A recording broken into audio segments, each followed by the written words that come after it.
The wool buyer held Ada Voss's first bundle of mohair up to the window, pulled 3 burrs from it, and pushed the whole thing back across the counter. "Too dirty," he said. "Too much trash in the fiber.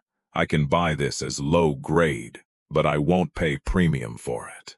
Ada looked at the bundle she had spent 2 evenings sorting by hand. It had taken almost a year to grow. She had counted on that money to cover fencing, winter feed, and part of the note on her irrigation ditch. The buyer folded his arms. "You want my advice? Sell the goats while somebody still thinks they're interesting." Ada tied the bundle again, carried it outside, and loaded it into the back of her wagon. Then she did something that made even less sense to the people watching.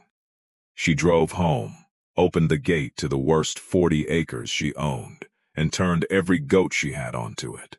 The slope was steep, dry, and crowded with bitterbrush, young juniper, thistle, and the burr-producing weeds that had just ruined her first sale. Cattle barely used it. Sheep wandered the lower edges and came back down. For years, Ada had considered the ground a tax bill with rocks on it. Now she stood at the gate and watched 8 white Angora goats disappear into the brush. Her neighbor, Walter Keene, had followed the wagon from town. He stopped his horse beside her fence. "He rejected it, didn't he?" Ada kept watching the goats. "He rejected the grade. That's a polite way to say it. It's an accurate way to say it." Walter looked up the slope. One goat had already climbed onto a shelf of basalt no cow would have bothered reaching. "So your answer is to put them in more brush? For now." "Ada, that's where the burrs came from, I know." Walter waited for the rest. She didn't give it to him. What he could not see was the notebook under the wagon seat. On one page, Ada had drawn a rough map of the slope. On another, she had written the dates when each patch of burr weed flowered, when the seed heads hardened, where the goats slept, where she fed hay, and which parts of the fleece had carried the most contamination. The buyer thought she had learned that the goats were a bad idea.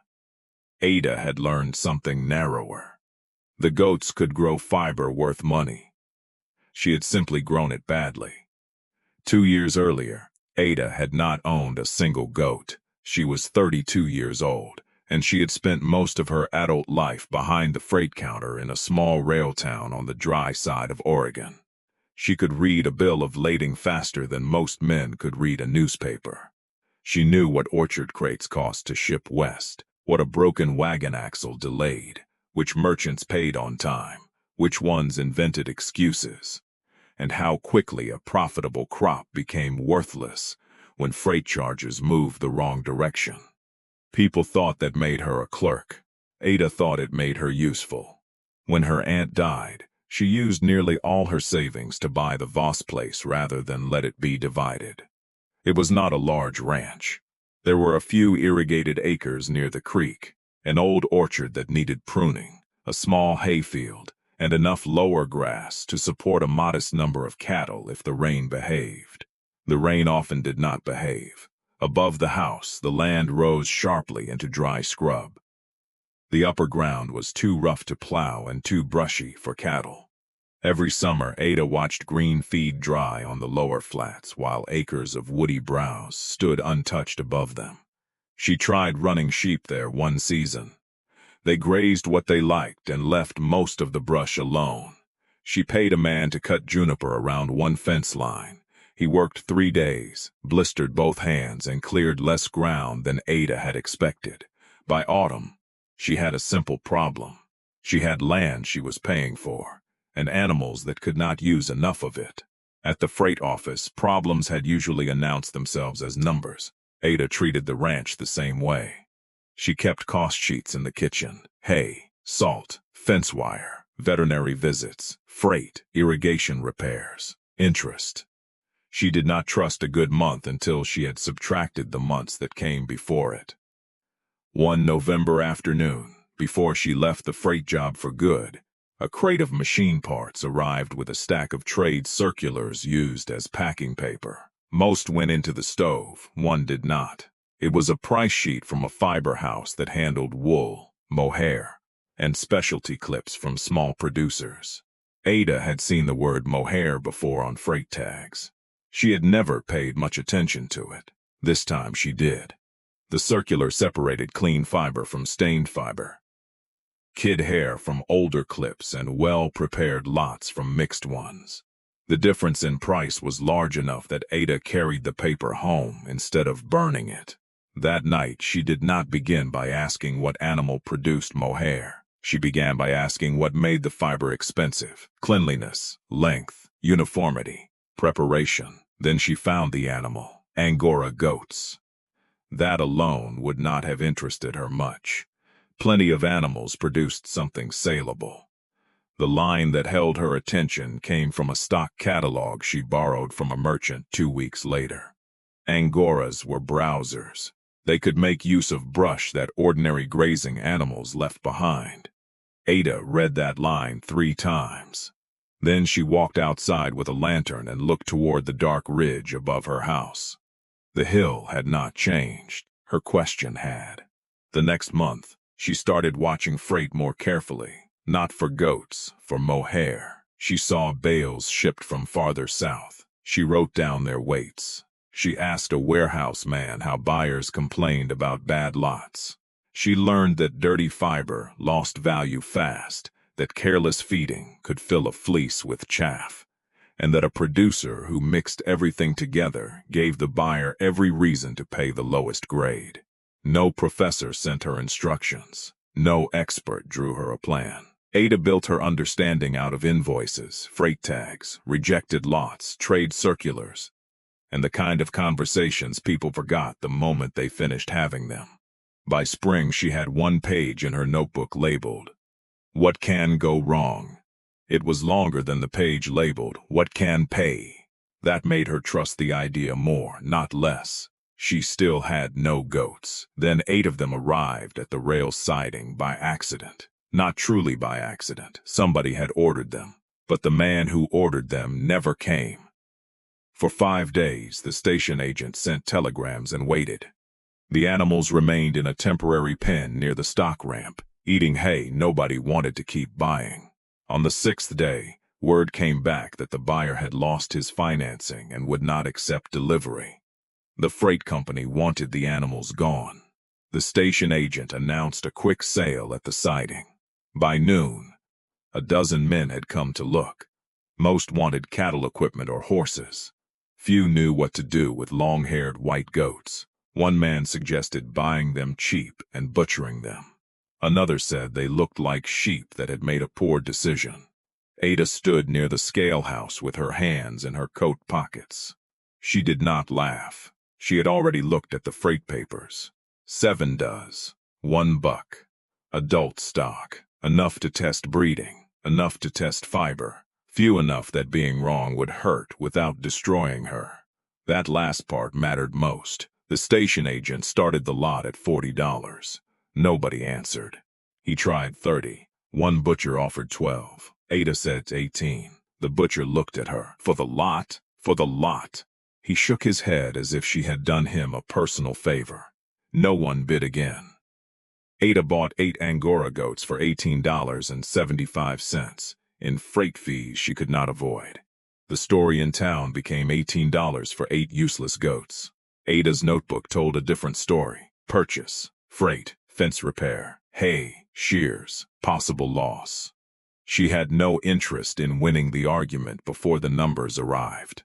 The first month nearly proved everyone right. Ada had repaired the old sheep fence before the goats came home. She had stretched wire, replaced posts, and blocked the obvious gaps. The goats found the gaps that were not obvious. On the 3rd morning, 2 does were standing on the roof of the woodshed. On the 5th, the buck opened a weak corner by leaning against it until the staples pulled free. On the 9th, 3 goats entered the orchard and stripped leaves from 6 young apple trees before Ada caught them. That cost more than the goats had. Walter Keene helped her drive them back without being asked. When the gate was shut, he looked at the damaged trees, still keeping them.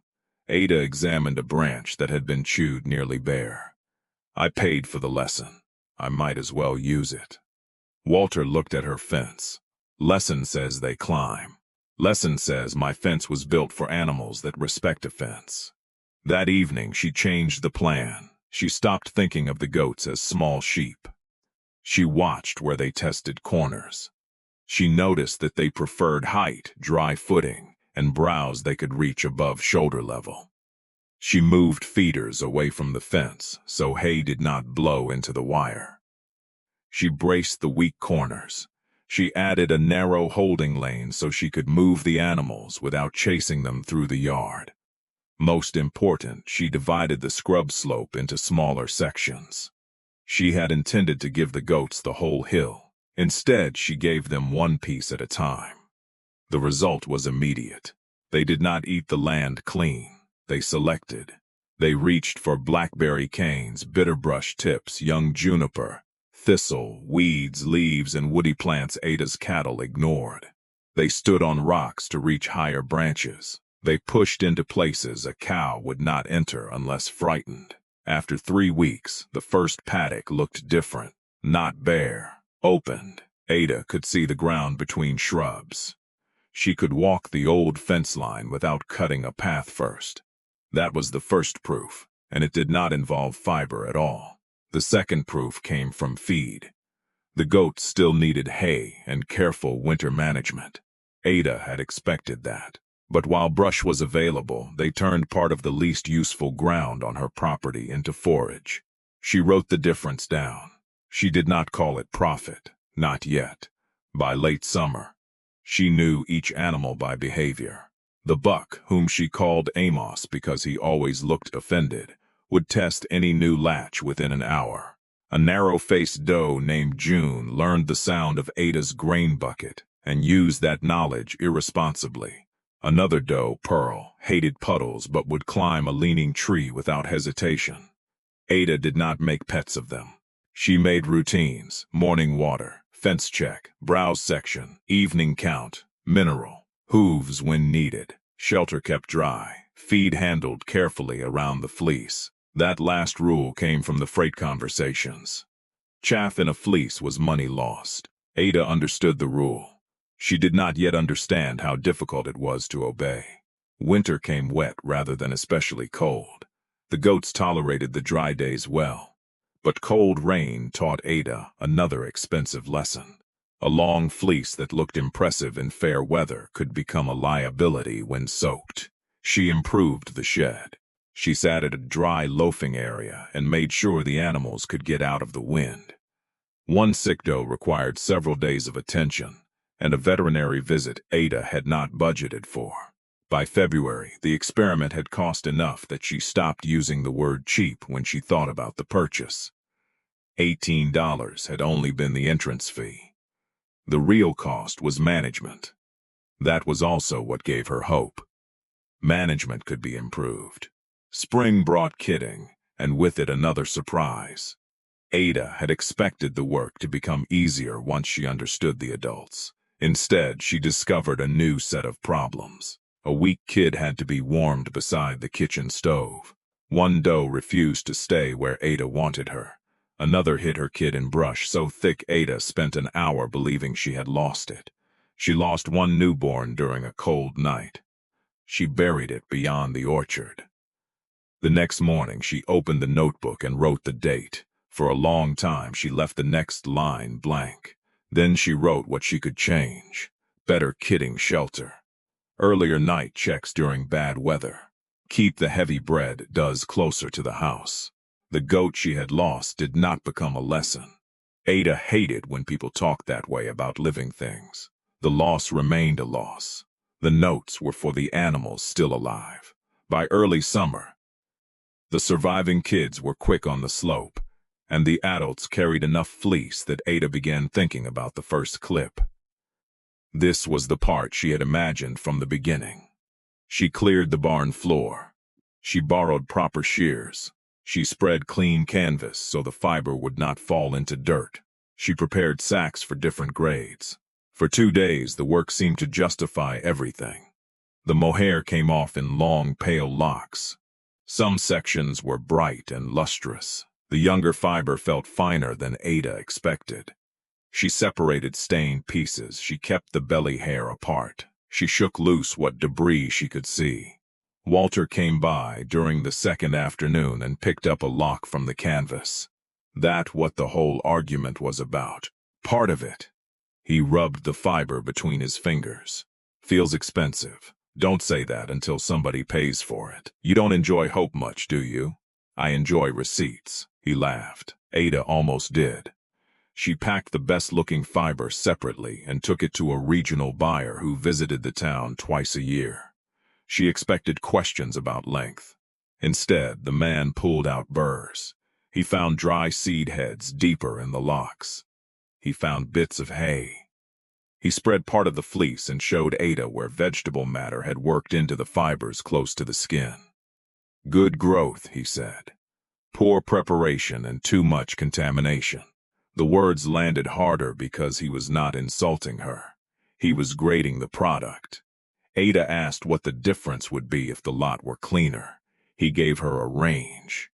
She asked what he would pay for this one. He named a figure low enough that selling it felt like admitting defeat, and high enough that taking it home felt sentimental. Ada sold the lower grade. She kept one rejected bundle. The buyer tied a red paper tag to it with a notation in pencil. Dirty, burry, mixed lot. Ada carried that bundle home. The next morning, she opened the gate to the worst 40 acres on the ranch. That was where Walter found her. And that was the moment when the experiment stopped being about whether Angora goats could live on her land. They could. The new question was whether Ada could manage the land in a way that produced clean fiber. That required her to stop looking at the hill as one pasture. She began looking at it as a calendar. Some plants were dangerous to the fleece only after they seeded. Some sections were useful early and troublesome later. Some browse was valuable because it reduced brush. Some was costly because the seed heads stayed in the coat. Ada walked the slope with a stub of pencil and marked dates beside each rough paddock on her map. She moved the goats through the burr-heavy ground before the seeds hardened. Later in the season, she shifted them to cleaner browse. During the months when the fleece needed protection most, she stopped throwing hay into open racks that rained chaff across the animals' backs. She built a simple feeder that kept most of the hay below head level. She swept the shelter more often. She made the shearing area permanent instead of cleaning it only on shearing day. She stopped mixing the best kid fiber with coarser adult clips just because sorting took time. And she created one rule that irritated everyone who helped her. If fiber touched the dirt, it did not go back into the premium pile. Walter learned that rule after dropping an armful. It's still the same hair, he said. Ada pointed at the ground. It isn't the same grade. He looked at the fiber, then at her. You know, most people would just pick it up. Most people aren't paying my note. He picked it up and put it in the lower grade sack. The second year was not dramatic. That was why Ada trusted it. The goats did not suddenly make her rich. They did not erase the cost of fencing. They did not stop requiring feed. They did not become immune to weather, parasites, injury, or their own talent for reaching places Ada wished they would ignore. What changed was the number of surprises. There were fewer of them. Ada knew which gates Amos would test. She knew when the does needed closer shelter. She knew which paddocks to use early, which ones to save, and which patches to avoid once seed heads formed. She knew how much time proper sorting took because she had finally stopped pretending that labor was free simply because she did it herself.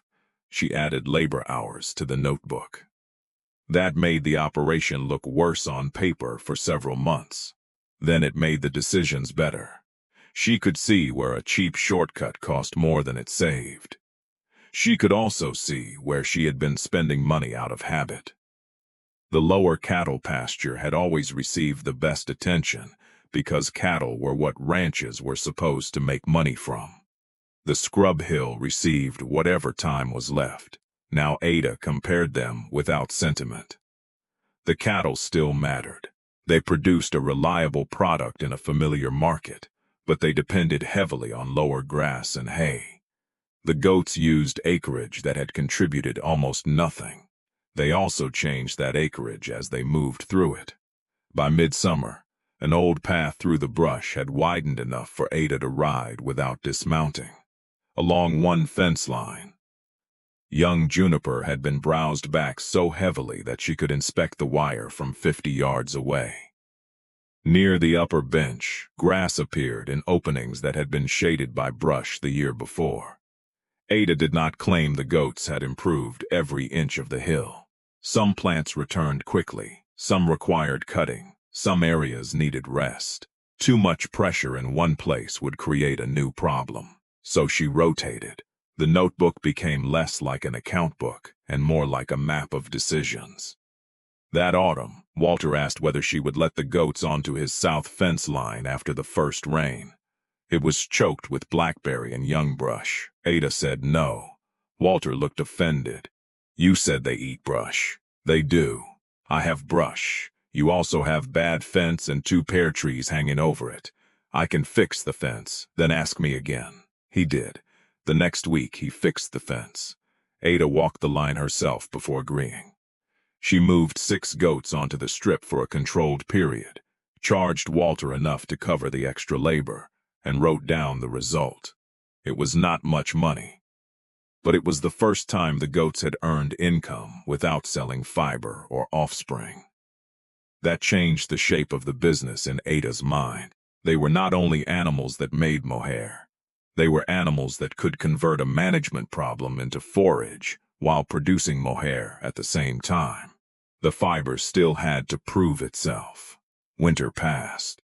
The does kidded more successfully than the year before.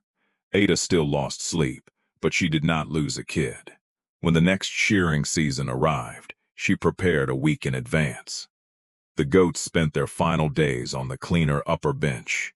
Feed was handled carefully. The floor was swept, then covered. Sacks were labeled before the first animal entered. Ada sorted while the fleece was fresh. Kid fiber in one lot, clean adult locks in another. Stained pieces separate, short or contaminated fiber separate. Nothing was hidden in the middle of a sack. That mattered to her even if the buyer never saw the work. Especially if the buyer never saw the work. The same regional buyer returned in early summer. He recognized Ada before she reached the table. You still have the goats? Yes. You bring me another argument. I brought you fiber. He opened the first sack. For a while, he said nothing. He spread several locks beneath the window. He pulled them apart. He checked for burrs. He looked at the label Ada had tied to the sack. Then he opened the second. Walter, who had come to town for hardware, stood on the other side of the room, pretending not to watch. The buyer finally looked up. This is different, Ada said. Yes, cleaner, better separated. Yes, same animals, mostly. He weighed the premium lot, then he named a price. Ada asked him to repeat it, not because she had not heard, because she wanted to be certain. The premium lot alone brought more than the entire clip had the year before. The lower grade still sold for less, but now they were honestly labeled and useful to a different buyer. When the sale was complete, Ada did not smile until she had the receipt in her hand. Walter waited outside. Well? Ada gave him the paper. He read the total. Then he looked through the doorway toward the sacks being moved to the scale. That's from the same goats he told you to sell. No. Walter frowned. Ada tapped the receipt. It's from the same goats managed differently. That distinction became the center of everything she did next. The money was enough to cover the previous year's fencing repairs, the shearing costs, the veterinary bill, and a meaningful part of the irrigation note. It was not a fortune. It was better than a fortune. It was repeatable evidence. Ada went home and did not buy more goats. That surprised Walter more than the receipt. I thought you'd be hunting every Angora in the county. I don't know how many this place can carry yet. The hill has plenty left. That's not the same question. She wanted to know what happened after several seasons of browsing. She wanted to know whether the regrowth stayed useful, whether the soil opened or eroded, whether the goats concentrated too heavily around shade, how much winter hay a larger herd would require, and whether one good fiber price could disappear the following year. She had spent years watching freight markets move. One buyer's good mood was not a business plan, so she expanded slowly. 2 new does that autumn, 3 more the next year. She kept the best young females from her own herd and sold animals that did not fit the operation. Amos remained because his offspring were strong, and because, despite his personality, he had finally stopped opening gates once Ada replaced every latch he understood. The scrub hill changed with the herd, not all at once. Sections opened. Old brush lanes became manageable. Ada cut what the goats could not control and used browsing to slow what returned. Where grass recovered, she restituted the area rather than forcing more use from it. The land did not become good cattle pasture. That was never the goal. It became productive on its own terms, and once Ada understood that, she began looking beyond her fence. To the west sat 80 acres owned by a retired teamster named Coyle. The ground was steep and brushy, with little water and almost no appeal to cattlemen. Coyle had been trying to sell it for 2 years. Ada had passed the property dozens of times without wanting it. Now she walked it after a rain. She did not look for grass. She looked for browse, access, shelter, fence lines, and whether water could be managed without hauling too far. That afternoon she returned with her notebook. She ran 3 versions of the numbers: low fiber price, higher winter feed, poor kidding season. Then she added income from controlled brush grazing on neighboring land. The property still made sense, but only if she bought it cheaply and refused to stock it too hard. Coyle named his price. Ada offered less. He laughed. She showed him where the fence had failed and where the spring went dry by August. He stopped laughing. They settled in the middle. Ada bought ground nearly everyone else considered difficult because difficulty had become one of the things she knew how to price. The new acreage created a problem immediately. Water. The old spring was dependable in cool months and weak in late summer. Ada could not build a business around pretending August would be kind. She fenced the driest section out of the summer rotation and installed a storage tank lower on the property where water could be hauled less often. That cost more than she wanted to spend. It also prevented her from buying 5 additional does that year. Walter called the decision cautious. Ada called it arithmetic. The next dry summer proved her right. The spring slowed to a trickle. The goats used the shaded sections and the stored water. Ada cut the browsing period shorter than planned and moved them home before the slope was overused. Her fiber total that year was smaller than she had hoped. The grade was good. That trade-off went into the notebook too. More animals did not automatically mean more profit. More ground did not automatically mean more forage. A system that worked in a wet year could fail in a dry one if she treated capacity like a permanent number. That was the sort of detail people ignored once the story became popular. And the story did become popular, not because Ada told it, because Walter Keene started telling people what happened to his south fence line. The blackberry thicket had not vanished, but after controlled browsing and follow-up cutting, he could repair the posts without fighting through 6 feet of canes.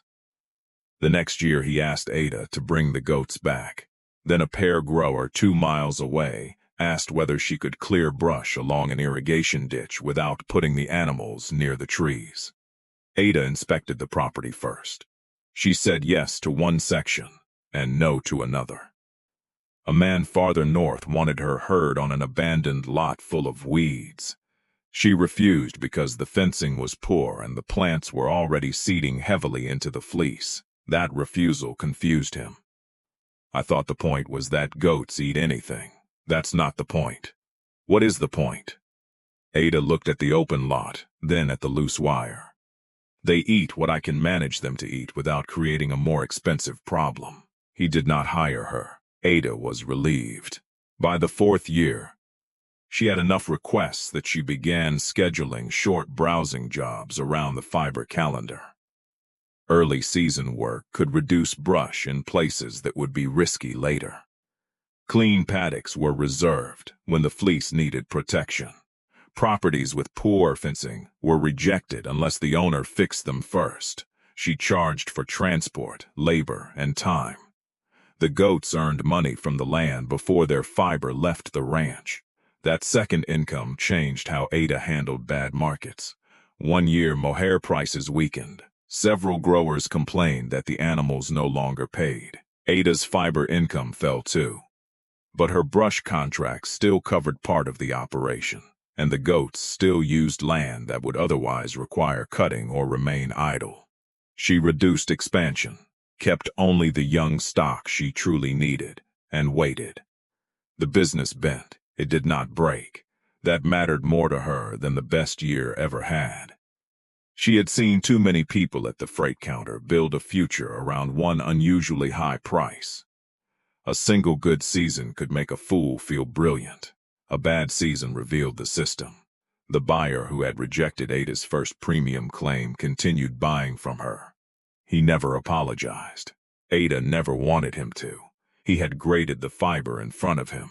Years later, when she delivered a set of carefully separated lots, he picked up a clean lock and said, "You finally trained those goats." Ada shook her head. "They trained me first." He laughed, but she was not entirely joking. The goats had forced her to stop applying cattle habits to browsing animals. The rejected mohair had forced her to stop treating land management and product preparation as separate jobs. The dry summer had forced her to stop treating carrying capacity as a fixed promise. Each failure had narrowed the next decision. That was the pattern she trusted. By then, the original 8 goats had become a herd of more than 24, though the number moved up and down by year. Ada sold breeding animals carefully. She refused buyers who wanted a miracle and listened longer to people who asked about fences, feed, water, shelter, labor, and markets before asking about profit. Her favorite question came from a young couple who owned rocky ground east of town. "How many should we buy?" Ada asked. "How many can you afford to be wrong about?" They thought she was joking. She wasn't. The couple bought 4. A year later, they bought 3 more. Ada considered that a better sign than a man arriving with money for 20. The ranch changed slowly around the herd. The irrigation note disappeared. Then the old barn roof was replaced. The upper fencing improved. A small sorting room was added beside the shearing floor, with shelves that kept clean fiber away from dirt and feed. Ada bought equipment only when the ledger could explain why. She never purchased a fancy carriage. She did buy a better scale. Walter teased her about it for months. "You could have bought something people can see." Ada looked at the scale. "I can see it." In time, Walter stopped being merely the neighbor who watched the experiment. He began hauling animals for Ada when she took browsing jobs farther from home. And Ada began keeping his freight accounts when his orchard shipments grew complicated. Their businesses remained separate. Their friendship did not. When Walter's wife died after a winter illness, Ada brought meals without trying to fill the silence. When Ada broke 2 ribs after a gate swung under pressure, Walter did her evening count for 3 weeks and recorded every animal in her notebook exactly as she had taught him. Nothing romantic grew from it. What grew was trust. That mattered enough. Ada's sister eventually moved back to the valley with her daughter, Ruth, a girl who asked questions faster than adults could answer them. Ruth loved the sorting room. She learned the grades by touch before she understood the prices. Ada taught her to keep the clean locks clean, to separate what did not belong, and to write down losses instead of hiding them inside a better number. One afternoon, Ruth found a dusty bundle on the highest shelf. It was wrapped in old burlap. A red paper tag still hung from the string. "Dirty, burry, mixed lot." Ruth carried it down. "Why do you keep this?" Ada looked at the tag. She had not touched the bundle in years. "Because that one cost me more than it paid me," Ruth frowned. "Then why keep it?" Ada took the bundle from her and set it on the sorting table. "Open it." The old fiber had dulled with age. Burr fragments still clung deep inside the locks. Bits of hay remained tangled where Ada had failed to see them the first time. Then Ada placed a fresh premium lock beside it. Ruth did not need an explanation. The difference was visible. The difference had a history. By the time Ruth was old enough to help with records, the upper ranch no longer looked abandoned. It still looked rough. That was important. The goats had not turned basalt into meadow. They had not made rain more reliable. They had not removed every shrub or solved every fencing problem.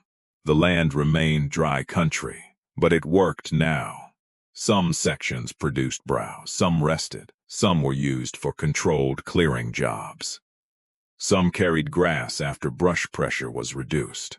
The value came from knowing what each piece could do and when. The same was true of the fiber. Not every fleece was premium. Not every animal stayed in the breeding herd. Not every customer was worth accepting. Ada's success had less to do with finding a perfect animal than with refusing to treat every result as equal. Good fiber was separated from poor fiber. Good ground was used differently from fragile ground. Good buyers were distinguished from bad ones. Good years were not mistaken for permanent conditions. The ledger did not make the ranch cold. It kept enthusiasm from lying to her. One autumn, more than a decade after the first goats came through the freight yard, Ada returned to the station to ship several bales. The old agent had retired. The stock ramp had been repaired. Most of the men who once watched her buy the goats were somewhere else. A young clerk weighed the bales and checked the destination. He had heard about Ada's herd but did not know the beginning. "You were lucky to get into Mohair early," he said. Ada looked at the scale beam settle. "Maybe." The clerk waited, expecting a story. Ada gave him the shipping instructions instead. She had learned that people liked luck because luck made success easy to explain. Luck did not require anyone to count labor hours. Luck did not need dry shelters, better feeders, stronger corners, clean shearing floors, careful grades, rejected jobs, controlled stocking, or water plans for August. Luck fit inside one sentence. The ranch did not. That evening, Ada and Ruth walked the west acreage after moving the herd. The goats had opened a lane through the brush along the fence. Low sunlight reached places that had been dark under tangled growth years before. Young grass showed between stones. Farther up, untouched sections waited for another season. Ruth pointed toward a thick patch of brush. "We should put them there next." Ada studied the slope. "Not yet. Why not? Too dry.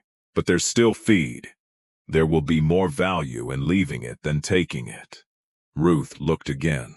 That answer bothered her, which pleased Ada. A rule understood too easily was often a rule waiting to be misused. They turned back toward the barn. Inside the sorting room, new sacks waited beneath the shelves. The better scale stood against the wall. Clean canvas lay folded near the shearing floor.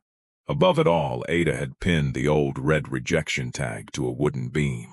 The paper had curled at the corners. The pencil marks had faded. Dust had softened the red. Every season, fresh fiber passed beneath it. Ada never took it down.